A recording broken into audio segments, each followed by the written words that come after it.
இன்னைக்கு காலையிலே ரொம்ப கொஞ்சம் கோவமா தேஜு திட்டிக்கிட்டே இருக்கிற மாதிரி இருக்கு. டீ தூள் மிளகு சேர்த்துருக்கேன். குறம்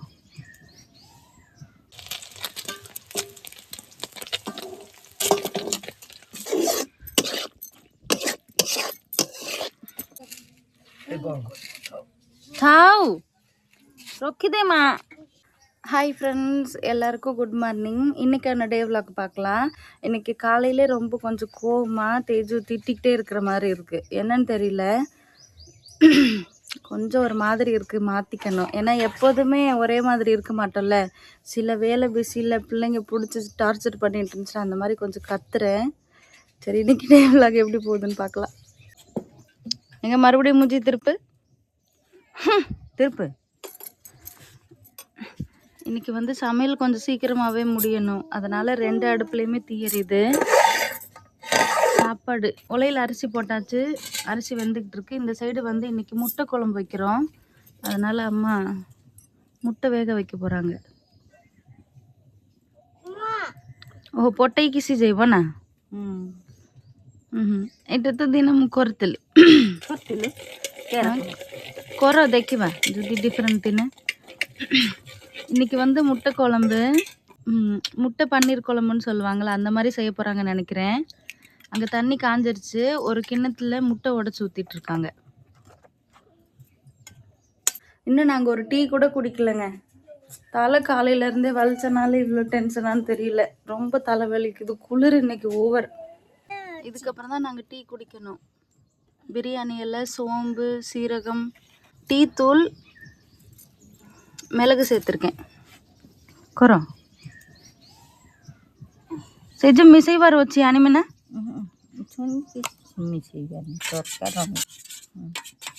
அனுப்பிச்சிருக்கோம். நமக்கு எவ்வளோ தேவையோ அந்த அளவுக்கு முட்டை எடுத்து உடச்சி உப்பு மட்டும் சேர்த்து கலக்கிட்டாங்க. அதை வேக வைக்கிறதுக்காக தண்ணி காய வச்சுருந்தாங்க. அதில் இப்போ வேக வைக்கலாம். இப்போ வேக வச்சாச்சு. நான் செஞ்சதை விட இது கொஞ்சம் டிஃப்ரெண்ட்டாக தான் இருக்கும்னு நினைக்கிறேன். அம்மா ஹோட்டலில் செஞ்ச மாதிரி டிஃப்ரெண்ட்டாக செய்கிறேன்னு சொல்லியிருக்காங்க. ஓகே, முட்டை வேக வச்சு எடுத்தாச்சு. இதுக்கப்புறம் உருளைக்கிழங்கு வேக வச்சு எடுக்கலாம். இப்போ வந்து உருளைக்கிழங்கு வேக வைக்க போகிறாங்க. தேவையான அளவு தண்ணி எடுத்துக்கிட்டு மஞ்சள் பொடி சேர்த்துருக்காங்க. உப்பு போடுறாங்க. இப்போ நம்ம கட் பண்ணி வச்சுருக்க எல்லா உருளைக்கிழங்குமே வேக வச்சிடலாம்.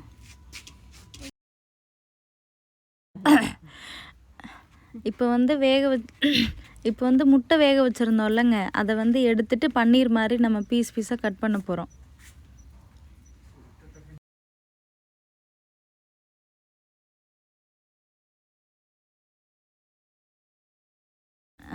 நிறைய முட்டை சேர்த்துருந்ததுனால பன்னீர் வந்து நல்லா பெருசாக தெரியுது பாருங்கள்.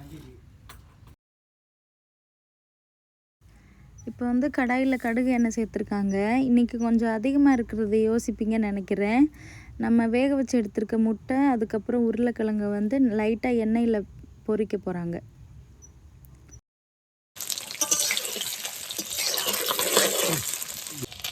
நல்லா இந்த மாதிரி ப்ரௌன் கலர் ஆகிற வரைக்கும் பொரிச்சிட்டு அதே எண்ணெயில் மறுபடியும் உருளைக்கிழங்கு பொரிக்க போகிறாங்க.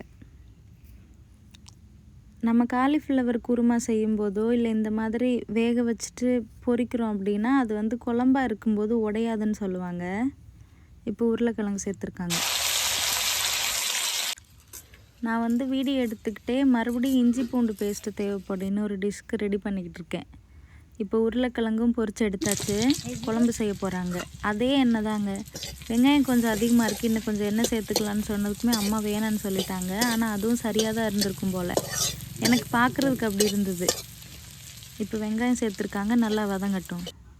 எப்போதும் போல் இஞ்சி, வெள்ளைப்பூடு, அப்புறம் வரமிளகாய், ஒரு 4 வரமிளகாய் சேர்த்து. அது கூடவே இங்கே கிடைக்கிற சிக்கன் மசாலா, மீட், கரம் மசாலா, வீட்டில் தனியா மசாலா இருக்குது, அப்புறம் கொத்தமல்லி சேர்ப்போம். அதனால் 4 மிளகாய். மசாலா ரெடி ஆனதுக்கப்புறம் இப்போ தண்ணி சேர்த்துட்டு பேக்கெட் மசாலா எல்லாமே சேர்ப்பாங்க.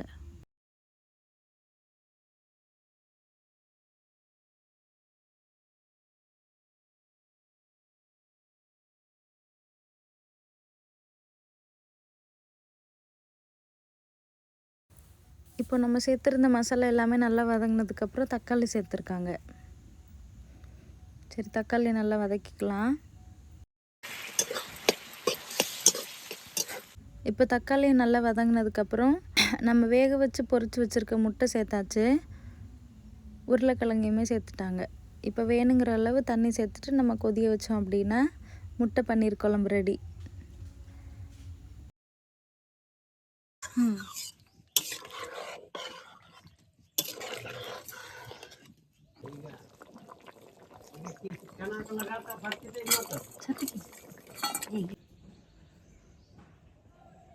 சாப்பாடு குழம்பு எல்லாமே செஞ்சாச்சு. இப்போ வந்து வெங்காயத்தாள் செய்ய போகிறேன். வெங்காயத்தாள் செய்கிறது கடலை மாவு வேணும், அதனால் அம்மா கடைக்கு போயிருக்காங்க. அதுக்குள்ளே தேவையான பொருளெல்லாம் எடுத்தாச்சு. வெங்காயத்தாள் கட் பண்ணிட்டேன். 2 தக்காளி, ஒரு பெரிய வெங்காயம், கொஞ்சம் இஞ்சி பூண்டு பேஸ்ட்டு, மஞ்சத்தூள், சீரகத்தூள், மிளகாத்தூள், கரம் மசாலா, தனியாத்தூள், அப்புறம் 2 வரமிளகாய், எண்ணெய், எல்லாமே ரெடி. சரி, ஸ்டார்ட் பண்ணலாம். கடாய் காஞ்சிருச்சு. கடுகு, எண்ணெய்,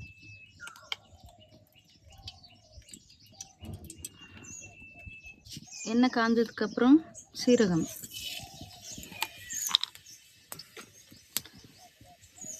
ரெண்டு வரமிளகாய், நல்லா பொரிஞ்சதுக்கப்புறம் வெங்காயம் வதங்கட்டும். வெங்காயம் நல்லா வதங்கினதுக்கப்புறம் இஞ்சி பூண்டு பேஸ்ட் சேர்த்துருக்கேன். இப்போ இஞ்சி பூண்டு பேஸ்ட் ரெடி ஆகிடுச்சு. தக்காளி உப்பு சேர்த்துருக்கேன். இப்போ தக்காளி நல்லா வதங்கினதுக்கப்புறம் கடலை மாவு சேர்த்துருக்கேன்.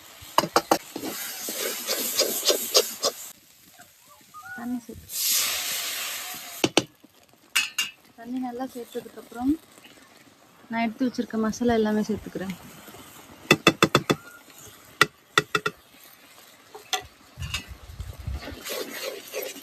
இப்போ கடலை மாவு மசாலா எல்லாமே நல்லா ரெடி ஆகிடுச்சு. நம்ம கட் பண்ணி வச்சுருந்த வெங்காயத்தாள் சேர்த்து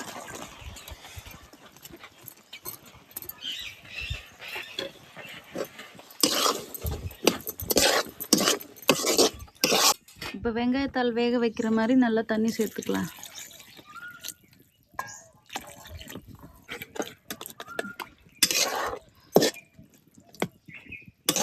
இப்போல்லாம் பார்த்தாச்சு. சரி, இப்போ இதை வேக வச்சிடலாம்.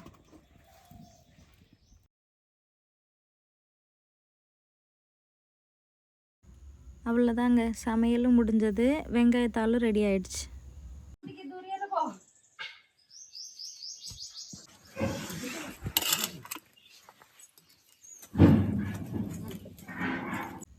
அப்பா முன்னாடியே சாப்பிட்டாங்க. இப்போது ஹஸ்பண்டு, அதுக்கப்புறம் என்னோடய தம்பி தேஜு 3 பேர் சாப்பிட்டுட்ருக்காங்க. இது வந்து இதுக்கு முன்னாடி லக்ஷ்மண் சொல்லி ஒரு தம்பி இருந்தாங்கள, அவங்களோட அண்ணன். அதுக்கப்புறம் தான் நானும் அம்மாவும் சேர்ந்து சாப்பிட்டோம். சாப்பிட்டு முடிச்சதுக்கப்புறம் இன்றைக்கி தான் ஹாஸ்பிட்டலுக்கு செக்கப் போகிறோம். காலையில் சாப்பாடெல்லாம் முடிஞ்சதுக்கப்புறம் நாங்கள் உதலா ஹாஸ்பிட்டலுக்கு வந்தோம். இதுக்கு முன்னாடி ஸ்கேன் பண்ணது, அப்புறம் மெடிசன் சாப்பிட்டது எல்லாமே சொல்லியிருந்தோம். பார்த்தாங்க. பார்த்துட்டு முன்னாடி சாப்பிட்ட மெடிசன் இருக்கான்னு கேட்டாங்க. இல்லைன்னு சொன்னதுக்கப்புறம் மறுபடியும் சேம் மெடிசன் அப்புறம் டானிக் அந்த மாதிரி தான் கொடுத்துருக்காங்க. ஒரு 5 நாள் சாப்பிட சொல்லியிருக்காங்க. சாப்பிட்டு முடிச்சதுக்கப்புறம் மறுபடியும் வரணும். எக்ஸ்ரேல பார்க்கும்போது நம்மளுக்கு இருக்கிற பயம் அவங்களுக்கு இல்லை. என்ன, இதுதான் உதலா ஹாஸ்பிட்டல். அம்மாவும் இடுப்புக்கிட்ட ஒரு சைடு பெயின் இருக்குதுன்னு சொன்னாங்க. அவங்களுக்கும் எக்ஸ்ரே எடுத்து மெடிசன்லாம் வாங்கிக்கிட்டு இவருக்கும் பார்த்துட்டு வரும்போது மிக்ஸி ஒன்று வாங்கினோம். இது வந்து அம்மாவோட பணத்தில் அவங்க வாங்குறேன்னு சொல்லியிருந்தாங்க. முன்னாடி வாங்கினது வந்து சின்ன மிக்ஸி ஜாரு, அதுக்கப்புறம் பெருசு, ரெண்டுமே டேமேஜ் ஆகிடுச்சு. அதை வந்து சரி பண்ண முடியாதுன்னு சொல்லிட்டாங்க. மறுபடியும் தனியாக மிக்ஸி ஜார் வாங்க முடியாமல் இருக்கவும் சரி ஒன்று வாங்கலான்னு சொல்லும்போது தான் வி கார்டில் வாங்கினோம். இங்கே வந்து அதிகமாக வி கார்டு, உஷா அதுதான் கிடைக்குது. பட்டர்ஃப்ளை, பிரீத்தி எல்லாம் கிடைக்கிறதில்ல. ஹாஸ்பிட்டல்லாம் போயிட்டு வீட்டுக்கு வர்றதுக்கு 4 மணி ஆயிடுச்சுங்க. அந்த டைமில் ட்ராவல் பண்ணனால நான் வந்தோடனே இப்படி தான் இருந்தேன். வெளியே போனால் என்ன மாஸ்க் போட சொல்லியிருக்காங்க. ஆனால் நான் வாங்கியிருக்கிற மாஸ்க்கு மூக்கெல்லாம் ஒரு மாதிரி அரிக்குதுங்க. இதுக்கப்புறம் கர்ச்சீஃப் தான் கட்டிக்கணும்னு நினைக்கிறேன். என்னால் தலை ஒன்றுமே பண்ண முடியல. அதனால் அப்படியே உட்காந்துருந்தேன். கொஞ்ச நேரம் தலை அப்புறம் கண்ணெல்லாம் நானே இப்படி தேய்ச்சிக்கிட்டே இருந்தேன்னா எனக்கு சரியாக இருக்கும், இல்லாட்டி ரொம்ப அரிக்கும். இவருக்கு அந்த ஃபீவர் வந்து காலையில் சாப்பிட்ற வரையும் நல்லா இருந்ததுங்க. சாப்பாடு சாப்பிட்டதுக்கப்புறம் மறுபடியும் வந்துருச்சு. நாங்கள் ஹாஸ்பிட்டல் போய் வந்து ஈவினிங் ஆகியுமே சரியாகலை, படுத்திருந்தார். ஓகே, நாளைக்கு பார்க்கலாம்.